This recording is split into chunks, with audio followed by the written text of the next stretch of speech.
Bismillahirrahmanirrahim. Assalamualaikum warahmatullahi wabarakatuh.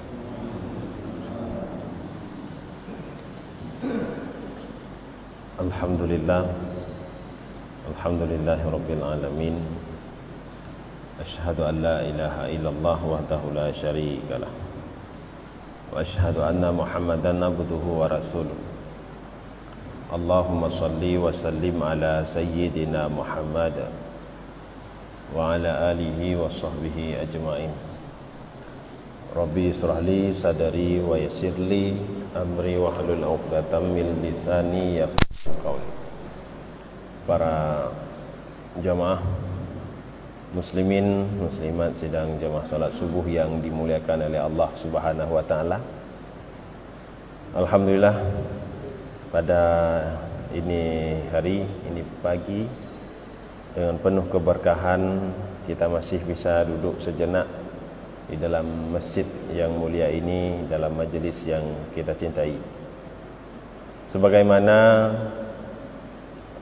lanjutan daripada kajian kita pekan yang lalu mengenai tentang talqin kepada seseorang, baik talqin ketika sakaratul maut ataupun talqin ketika sudah dikebumikan berdasarkan hadis-hadis Rasulullah, sebagaimana tema daripada kajian kita. Dan insyaallah pagi ini kita akan membahas masalah tentang ziarah ataupun menziarahi kubur. Dalam hal ini kita bisa melihat tentang, dan kita temukan di mana-mana di daerah. Kalau di tingkat nasional kita bisa melihat berbondong-bondong orang datang untuk melakukan ziarah kubur. Kalau di tingkat nasional berarti kita tidak asing dengan melihat kedatangan orang-orang ke makam para wali songo, kalau di tingkat nasional mungkin.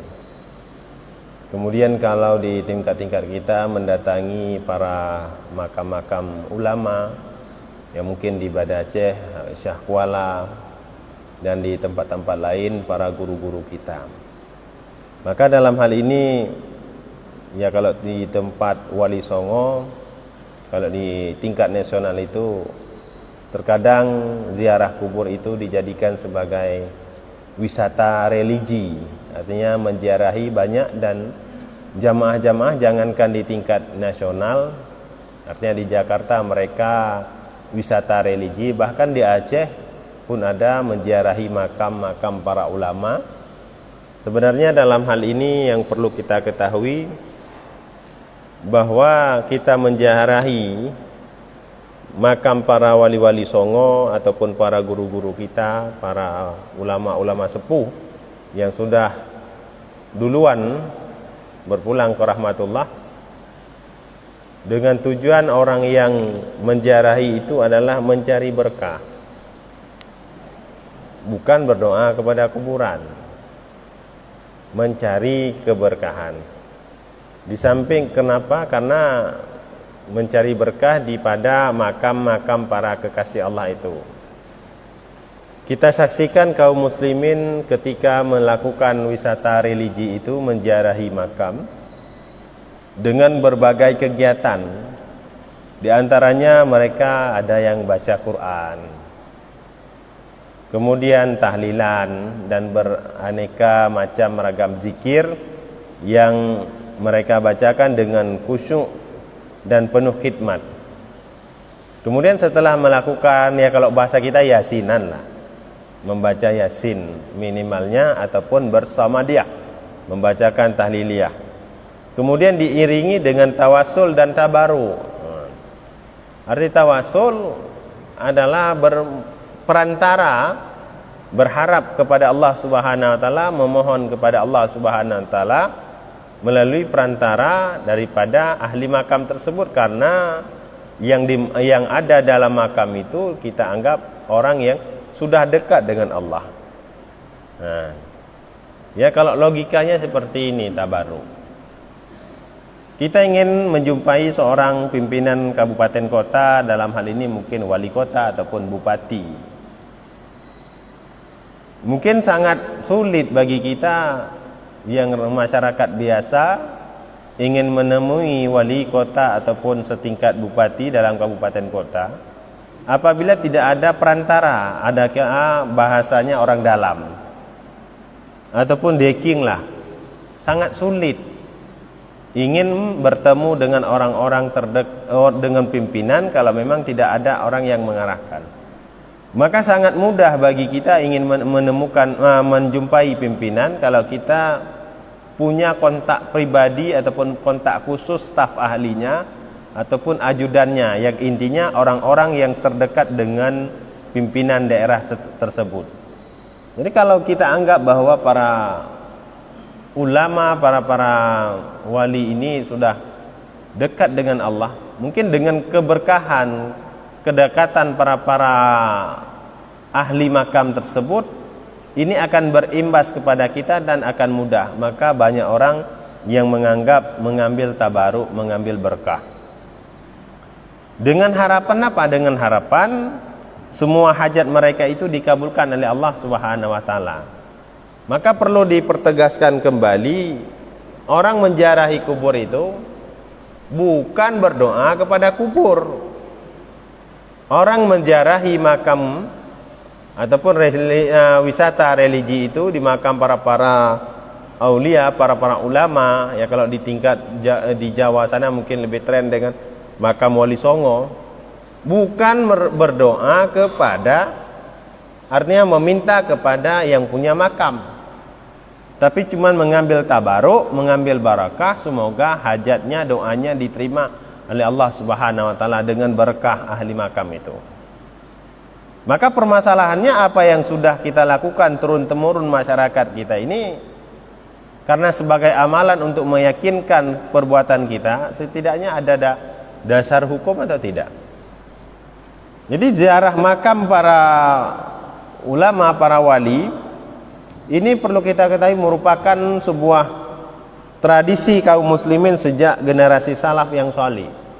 Itu sudah jauh-jauh hari mereka itu sudah melakukan tradisi menziarahi makam. Di antaranya yang disebutkan oleh Al-Imam Al-Hafidh Ibnu Hibban, yaitu pengarang kitab Sahih Ibnu Hibban, beliau mengatakan begini: wa mata Ali bin Musa ridha bitus min syurbatin syakahu iyahal mu'mum wa qabruhu bisana baza kharijal nuqat masyhurun yuzaru bijambin qabril rasyid kadzuratuhu miraran katsirah wa mahallat bihi shiddatun fi waqti maqami bitus fazurtu qabra Ali bin Musa ar-ridha wa da'autu Allah idzalataha anni ila astujib tujib li wa zalat anni tilka shiddatu wa hadha syai'un jarrabtuhu miraran fawajatuhu kadzalik. Ali bin Musa ar-Ridha meninggal di Tus oleh racun yang diminumkan oleh Khalifah Al-Ma'mun. Makamnya sangat populer, artinya sangat terkenal, selalu diziarahi orang. Terletak di Sanabas, di luar Nukan ini, di daerah Arab, di sebelah makam Ar-Rasyid. Aku berulang kali ziarah ke sana setiap aku mengalami kesulitan selama tinggal di Tus. Lalu aku berziarah ke makam Ali bin Musa Ar-Ridha dan aku berdoa kepada Allah agar menghilangkan kesulitan itu dariku. Aku pasti dikabulkan. Hal itu berulang kali aku lakukan dan selalu terbukti apa yang telah aku harapkan selama ini. Ini salah satu dalil bahwa menziarahi kubur ini, lebih-lebih di makam para wali, para orang soleh, ini banyak barakahnya dan dibolehkan di dalam agama. Kemudian kalau kita lihat di sejarah nasional, ini termasuk yang sangat suka kepada ziarah adalah almarhum Kiai Abdurrahman Wahid ataupun Gus Dur. Karena kalau asik ketemu sama orang-orang hidup, ini terasanya sumpek kata beliau. Tapi kalau ketemu sama orang mati, hati kita ini nggak akan sumpek, akan teringat, kira-kira aku yang masih sehat saja hari ini masih bisa melakukan apa yang kita inginkan. Tapi orang yang mati itu hari ini mereka nggak bisa berbuat apa-apa. Maka kalau kita menziarahi, kalau lagi galau-galau itu obatnya ziarah kubur, Pak. Jadi kalau kita lagi ada masalah, salah satunya kalau beliau katakan ziarah kubur. Jadi setidaknya menghilangkan stres. Kita yang masih diberikan melek gerak-gerik kok enggak kita gunakan kesempatan itu. Orang yang dibawa dalam tanah itu hari ini mau bangun, mau bangkit, tapi mereka tak ada kesempatan sama sekali.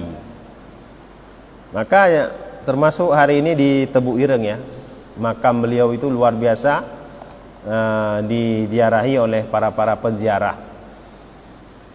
Kemudian Al-Imam Hafidz Ibnu Khuzaimah menulis di dalam Sahih Ibnu Khuzaimah yang menyandang gelar beliau Imam Al-Aimah, ada pimpinan para imam, juga dikenal sebagai ulama yang ahli ziarah kubur.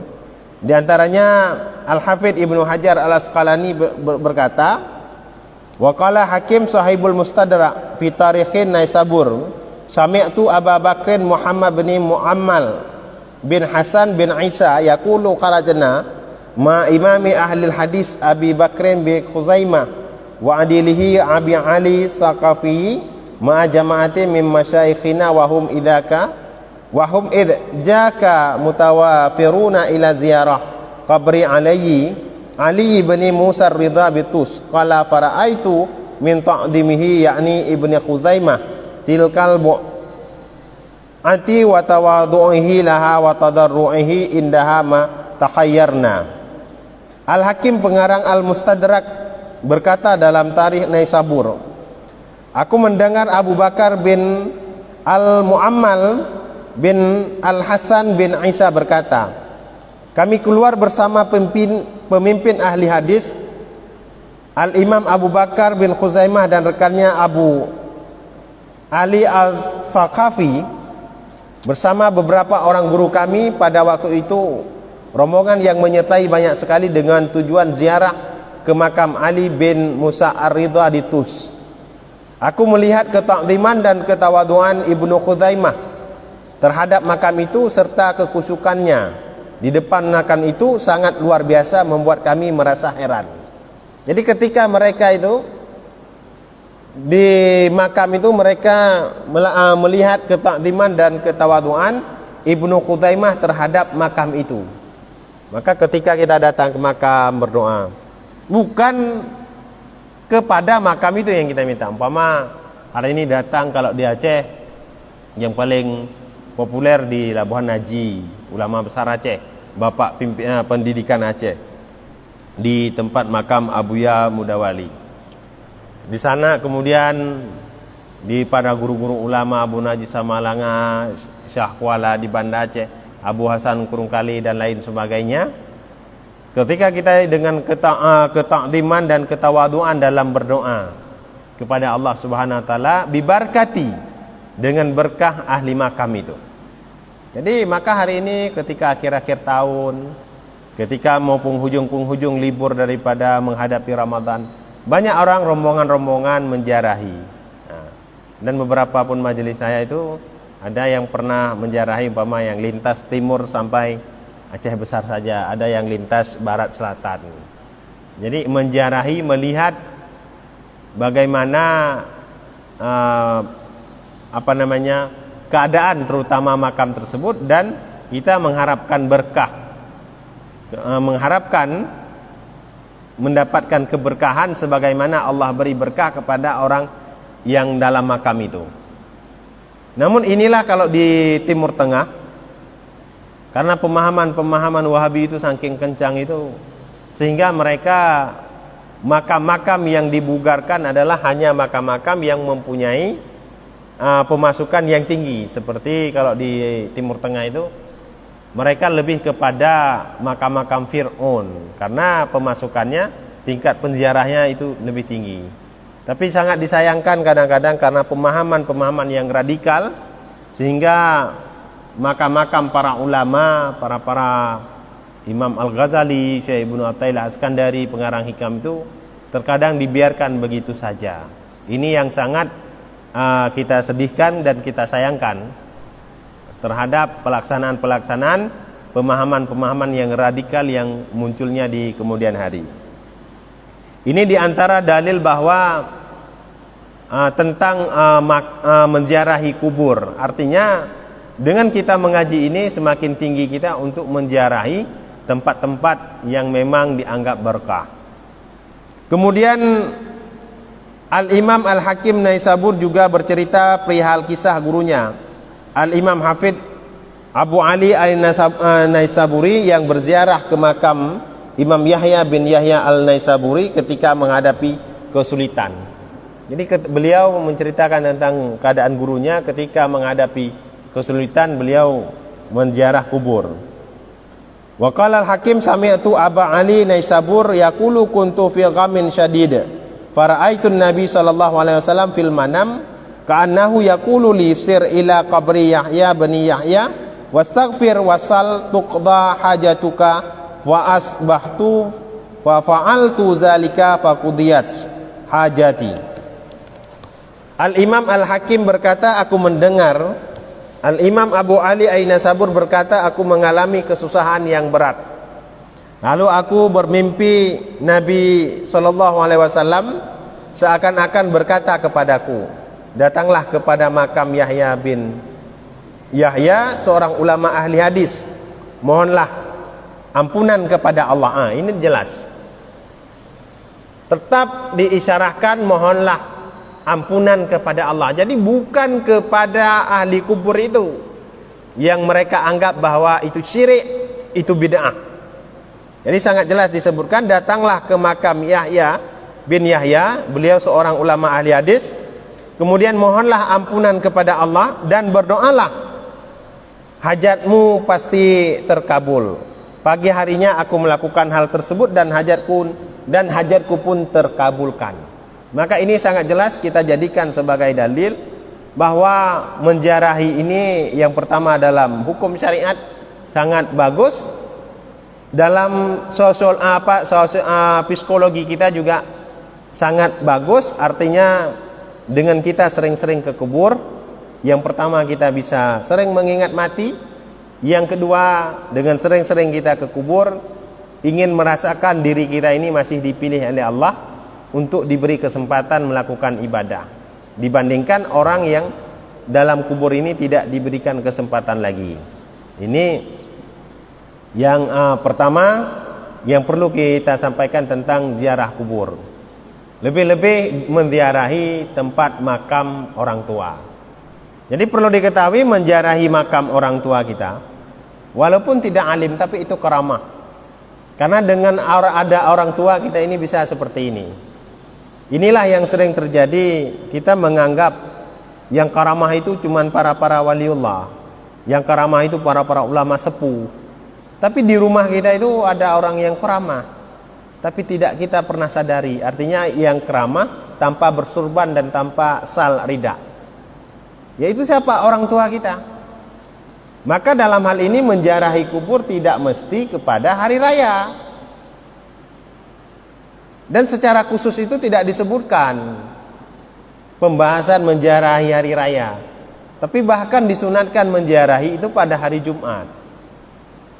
Hari Jumat ataupun maghrib daripada hari Jumat, Kamis sore, ataupun Jumat sore setelah sholat Jumat ba'da asar, kita menziarahi makam orang tua kita. Jadi bukan mesti walaupun kita tinggal di sini harus datang ke kubur pada hari raya. Cuman kenapa? Karena di Indonesia budayanya hari raya menziarahi kubur, ya mungkin identiknya karena Indonesia penuh dengan mudik anaknya di luar kota. Jadi sehingga hari-hari Jumat tidak bisa menziarahi, maka dibuatlah ziarah pada hari raya. Kemudian yang kedua yang ingin kita bahas hari ini, itu sudah jelas dalil tentang bahwa itu sangat dibolehkan dalam agama. Yang pertama memang ada anjurannya. Yang kedua, mengharapkan berkah tawasul. Yang ketiga, dari segi psikologi kita itu bagus, menenangkan jiwa supaya kita ini semangat. Orang yang sudah mati nggak bisa lagi seperti kita. Maka kalau lagi galau, datang ke kuburan, lihat kubur. Orang yang sudah mati hari ini nggak bisa bangun lagi. Kemudian sesampai kita di sana, apa yang kita lakukan? Minimalnya membaca bacaan-bacaan tahlil ataupun baca Quran. Maka dalam hal ini juga kita jumpai ketika orang berziarah lalu membaca Quran di sisi makam yang dimaksud. Ini banyak. Bahkan ada yasin-yasinan itu. Berderet yasin-yasin itu ditaruh di atas makam. Hal tersebut boleh dan baik untuk dilakukan. Jadi ketika di situ kita baca yasinan, baca Quran, paman di sini ada kuburan mak ada ayah kita. Sesampai di situ kita baca Quran, ini boleh dilakukan dan sangat baik untuk dilakukan. Bahkan membaca Al-Quran di kuburan termasuk tradisi kaum salaf sejak generasi sahabat. Sejak sahabat Nabi ini sudah melakukan seperti itu. Apalagi ada budaya yang membaca Al-Quran di ketika setelah kematian. Apa referensi ataupun patokannya? Di antaranya Al-Imam Ibnu Qayyim Al-Jauziyah, murid terdekat termasuk Syekh Ibnu Taimiyah itu. Beliau berkata, waqad zukira an jama'atin minas salaf annahum awsau ayyuqra'a inda kuburihim waqtad dafni qala Abdul Haq yurwa anna Abdullah ibn Umar amara ayyuqra'a inda qabrihi suratul Baqarah wa mimman ra'a zalikal Mu'alla bin Abdurrahman qala al-Hallau wa akhbarani Hasan ibnu Ahmad waraku hadasani Ali ibn Musa wa kana sadukan kala kuntu ma Ahmad bin Hanbal wa Muhammad bin Qudamah ajauhari fi janazah falamma dufnil mayt jalasa rajulun darirun yakra'u indal qabri faqala lahu Ahmad ya hadha innal qira'ata indal qabri bid'atun falamma kharajna minal maqabir qala Muhammad Qudamata li Ahmad bin Hanbal ya Aba Abdillah ma taqulu fi Mubashiril Halabi qala sikatun qala katabata anhu syai'an qala na'am fa akhbarani Mubashirun an Abdurrahman bin Alail laji an abihi annahu awsa idza dufina ayyukra inda ra'si bi Fatihil Baqarah wa khatimatiha wa qala sami'tu ibna Umar yusi bizalika faqala lahu Ahmad farji' wa kulli rajul yaqra'u. Telah disebutkan dari sekelompok kaum salaf bahwa mereka berwasiat agar dibacakan Al-Quran di sisi makam mereka ketika pemakaman. Ini banyak kita lihat orang-orang tua kita, lebih-lebih yang punya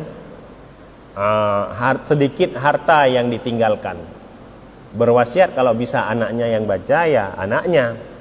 Kalau memang bukan anaknya ya mungkin orang lain untuk melakukan upaya baca Quran di situ.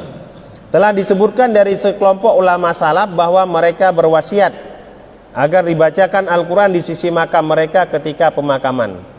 Imam Abdul Haq berkata diriwayatkan dari Ibnu Umar bahwa beliau berwasiat agar dibacakan surat Al-Baqarah di sisi makamnya, minimalnya surat Al-Baqarah di sisi makamnya. Di antara yang berpendapat demikian adalah Al-Mu'alla bin Abdurrahman. Ini termasuk yang berpendapat demikian.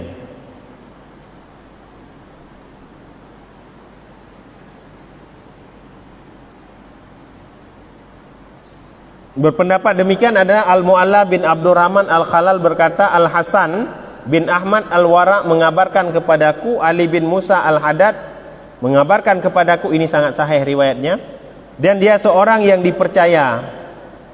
Ia berkata, aku bersama Ahmad bin Hanbal dan Muhammad bin Qudamah Al-Jauhari ketika mengantar jenazah. Setelah mayit dimakamkan, seorang laki-laki tunanetra membaca Al-Quran di samping makam itu. Lalu Ahmad berkata kepadanya, hai laki-laki, sesungguhnya membaca Al-Quran di samping makam itu adalah bid'ah yang baik. Setelah kami keluar dari makam, Muhammad bin Qudamah berkata kepada Ahmad bin Hanbal, wahai Abu Abdillah, bagaimana pendapat anda tentang Mubashir Al-Halabi? Ia menjawab, dia perawi yang sikah dapat dipercaya. Muhammad bin Qudamah berkata, anda menuliskan riwayat darinya. Ahmad menjawab, ya, Muhammad bin Qudamah berkata, mengabarkan kepadaku dari Abdurrahman bin Ala Al-Laits dari ayahnya bahwasanya ia berwasiat apabila dimakamkan agar dibacakan permulaan dan penutup minimal surat Al-Baqarah di sebelah kepalanya. Jadi ini merupakan suatu wasiat. Membaca Al-Quran, ya kalau di sini disebutkan minimal baca surat Al-Baqarah di awal dan di penghujung. Biasanya kalau di tahlil di sebagian tempat itu ada yang baca di penghujung surat Al-Baqarah, lillahi ma fis samawati wa ma fil ard, sampai kepada Rabbana wala tuhammilna ma la taqata lana bih. Sampai terakhir wa fansurna 'alal qaumil kafirin. Ya, mungkin ini sekilas tentang kajian kita pada ini hari. Dan insyaallah pada pagi ke depan kalau ada diberi kesempatan, kalau masih ada pengajian, kita bahas masalah pembahagian tentang bid'ah. Tentang bid'ah, sesuatu yang adanya di kemudian hari, artinya tidak pada masa sahabat. Jadi dengan kita mengkaji tentang masalah menziarah kubur berdasarkan hadis-hadis, riwayat-riwayat para ashar sahabat, semoga keyakinan kita, semoga dengan semangat kita itu untuk melakukan ziarah lebih-lebih kepada makam-makam yang para ulama itu semangat dengan mengambil barakah. Semoga sebagaimana Allah beri berkah kepada ahli makam itu, semoga Allah juga beri berkah kepada kita. Mungkin sampai di sini, kalau ada yang bertanya sih dipersilahkan.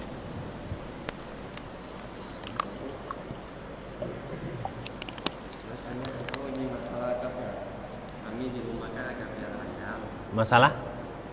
Enggak. Ayam kan. Ini secara kan ayam ngeram, bebek ngeram, begitu netas kan dalam berapa hari udah dipisahkan sama induknya, berharapan supaya induknya itu cepat bertelur lagi.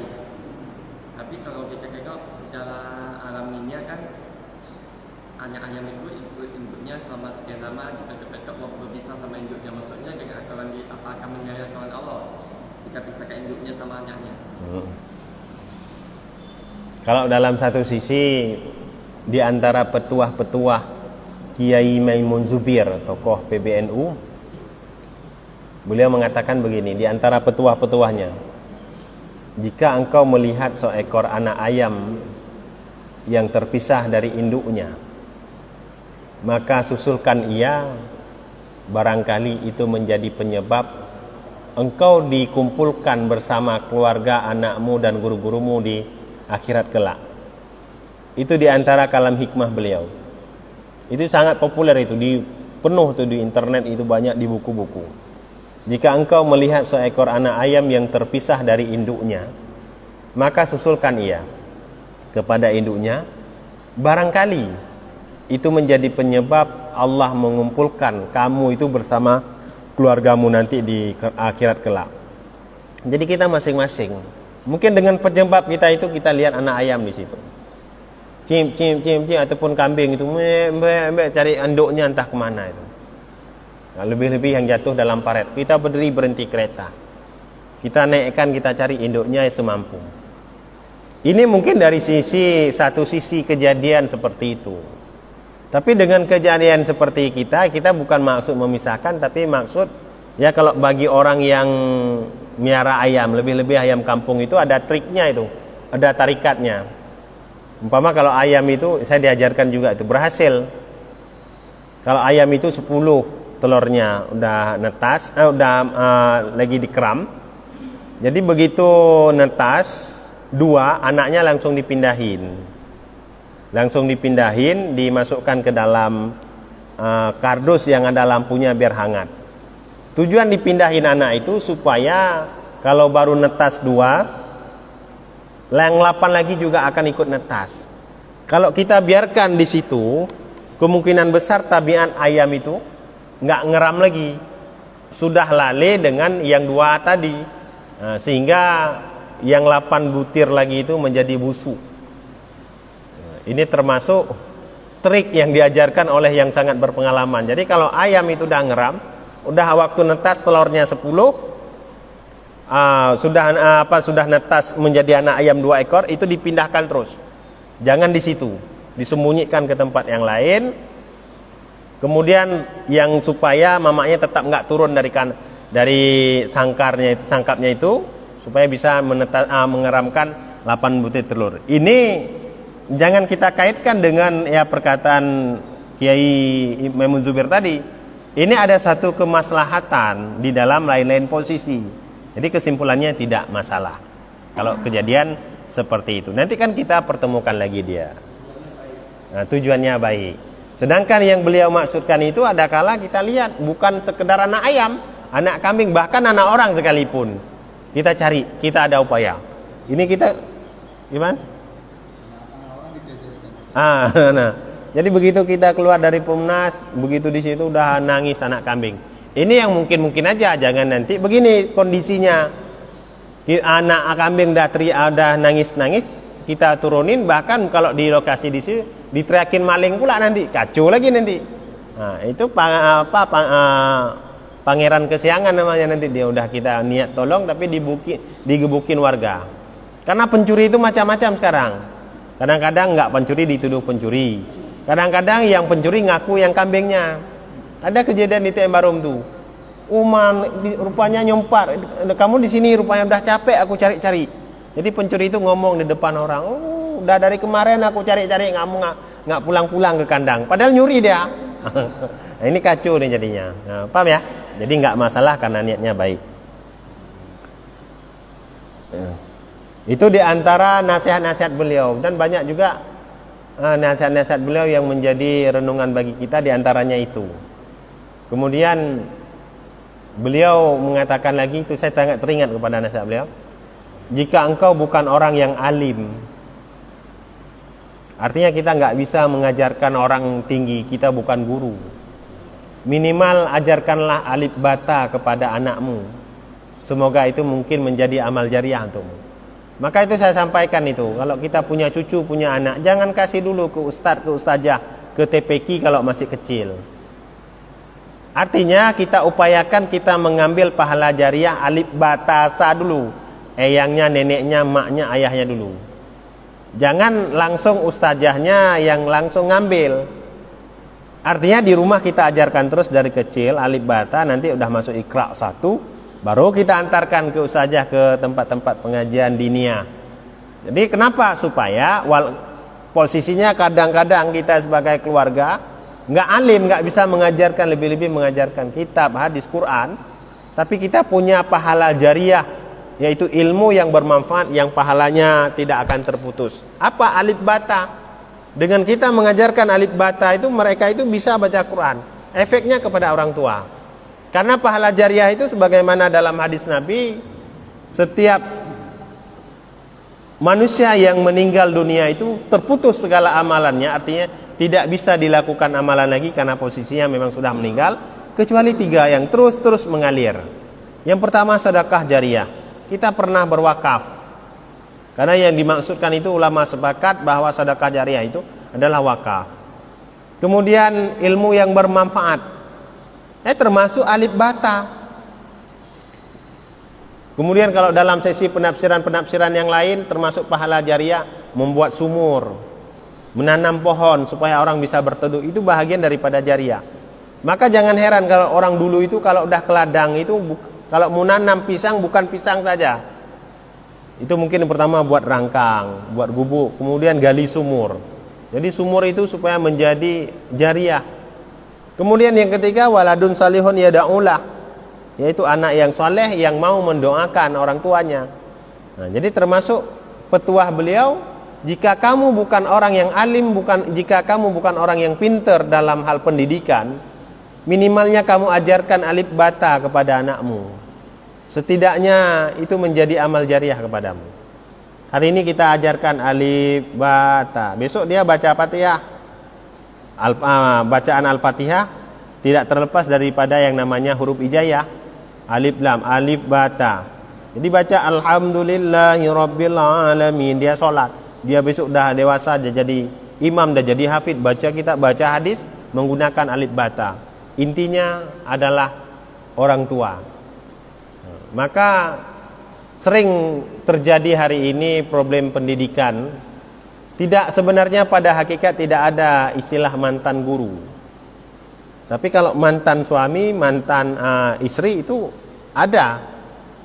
Tapi kalau mantan guru itu nggak ada. Kenapa? Hari ini terkadang orang yang sudah hebat sekarang menganggap gurunya adalah para dosen, para doktor-doktor yang di kampus. Itu yang dianggap gurunya. Padahal yang pada hakikat gurunya itu termasuk guru SD. Kalau tidak ada guru SD, misalnya guru SMP, itu kita nggak bisa buat jurnal, kita nggak bisa buat tesis, kita nggak bisa ngetik komputer, ngetik surat tanpa mengenalkan alif ABCD tadi.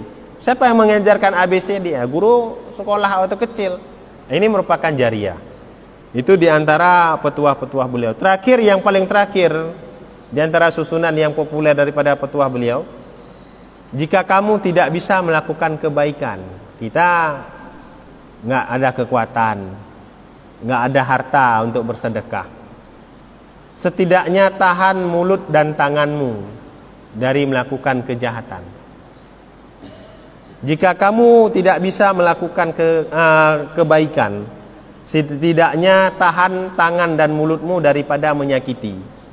Sampai sehalusnya bahasa beliau.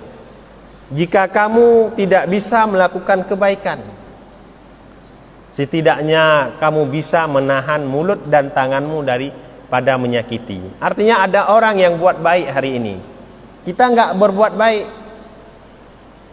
tapi kita tahan mulut kita ini, jangan suka ngomong. Allah, itu kan musim politik, itu kan dia ada tujuan ini, tujuan itu. Masalah tujuan itu terserah Allah yang lebih tahu. Kita hari ini nggak bisa melakukan kebaikan, tapi tangan ini jangan pernah menyakiti orang. Mungkin banyak tangan ini nggak bisa berbuat apa-apa, kita nggak pandai ini, nggak pandai itu. Tapi tangan ini jangan sampai menyakiti hati orang lain. Lebih-lebih mulut. Ini banyak kejadian. Dia nggak bisa berbuat apa, tapi mulutnya itu terlalu sakit. Maka dalam istilah peribahasa Indonesia berbicara dengan mulut, mulut ini sebenarnya mulutmu apa namanya? Harimaumu kan? Bukan bebekmu ya. Itu bahaya. Bukan bebekmu. Ya mungkin sekilas, kalau tidak ada lagi kita padai. Akhirul kalam, wabillahi taufiq wal hidayah. Wassalamualaikum warahmatullahi wabarakatuh. Masalah masuk sandal ke kuburan itu ada yang buka, masuk. Itu enggak masalah. Lebih-lebih itu kan bernajis. Bernajis. Bahkan dimasukkan itu karena mungkin menganggap takdim, belum pada ikon. Bahkan itu bernajis tanah. Berduri lagi, jadi hanya masalah pakai itu. Yang dilarang jelas duduk, melangkahi. Bahkan dalam adab, dalam tata cara adab itu kita jangan dari depan. Lebih-lebih makam orang tua kita. Itu sampai meninggal kita disuruh jaga adab, apalagi masih hidup. Sehingga dalam taklim dalam kajian akhlak itu, ketika ada orang tua di depan, kita nggak bagus jalan di depan dia itu. Kalau kajian anak-anak kan seperti itu, Pak. Nggak bagus jalan dan duduk di tempat guru kita duduk. Dalam masalah jarah juga, jangan kita datang dari depan. Kalau posisinya masih memungkinkan. Biasa kan kada sempit. Apalagi kalau di Jakarta itu pernah kejadian harus bayar, kata kawan saya itu. Beliau punya saudara meninggalnya di Yogyakarta tinggalnya karena jualan. Jadi entah kayak mana cerita. Tinggal di Jakarta, asalnya di Yogyakarta. Jadi mau minta dimakamkan di tempat dia tinggal. Katanya, saya nggak tahu kenyataannya seperti apa, nggak tahu. Intinya harus bayar. Harus bayar, nggak seperti kita ini. Nah, katanya seperti itu. Kontrak. Jadi harus bayar yang memang ketika itu udah lama kali. Mahal, beliau nggak punya uang ketika itu. Terakhir udah mau proses-proses, udah jatah waktu pemakaman. Karena izin itu nggak diberikan, ya terakhir terpaksa dibawa pulang ke Jogja. Karena harus bayar. Jadi ini intinya udah terlalu sempit wajah. Kalau masalah adab tadi, artinya tetap kalau kuburan-kuburan di Aceh, kita lebih bagus dari samping. Masalah sandal itu nggak jadi masalah. Kecuali makam yang sudah dibuat kalau macam-macam para udah di keramik, pinggiran-pinggirannya itu berpe keramik kenan. Man kalau punya kurang-kurang lagi oinan, dumpu lewat nan kan, dumpu gimana berpe tilop.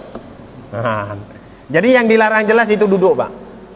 Ini biasa terjadi ketika pemakaman diduduk di situ. Enggak boleh. Jangan kita jadikan kursi di situ. Kita cari tempat, bahkan alas kaki kita taruh di bawah. Kita duduk. Biasakan jangan duduk di kuburan. Artinya bukan lebih agak sebenarnya tak duduk dalam kuburan tinggal mati. Di atas kuburannya itu enggak boleh duduk. Mana Pak? Ada masalah. Ada juga Pak Tembu.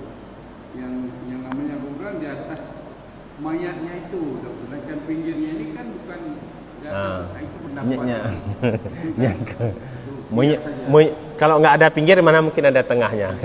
Ada pembatas, jadi nggak boleh. Yang nggak boleh di dalam. Nanti ada juga perkara yang tidak dibolehkan, bina, artinya menyemen permanen. Menyemen permanen itu nggak boleh. Karena ada kemungkinan dia kan boleh ditindih lagi nanti, nggak boleh. Lebih-lebih keadaan kemaslahatan umum hari ini, tanah semakin hari semakin sempit.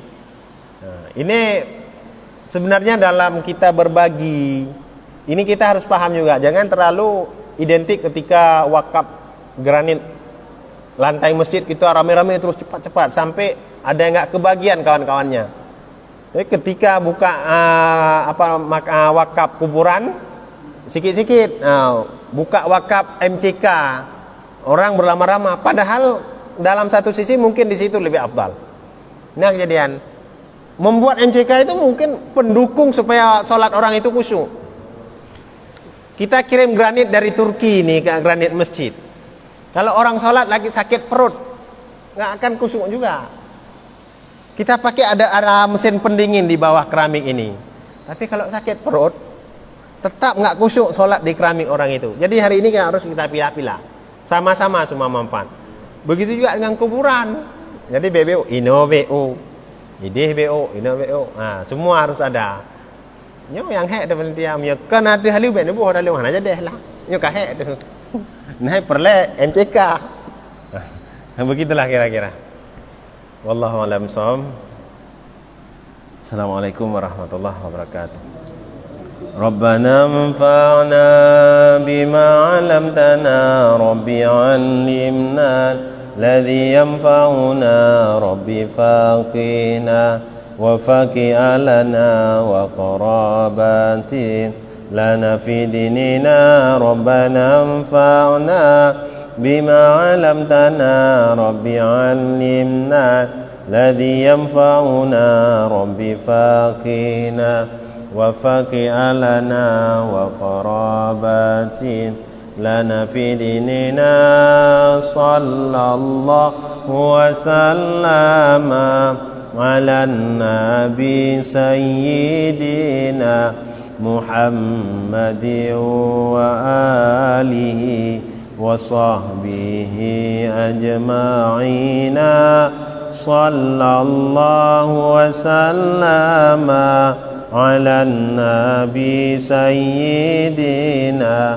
Muhammadin wa alihi wa sahbihi ajma'ina sallallahu rabbuna ala nuril alamin Muhammadinil Mustafa sayyidil mursalin wa ala alihi wa sahbihi ajma'in.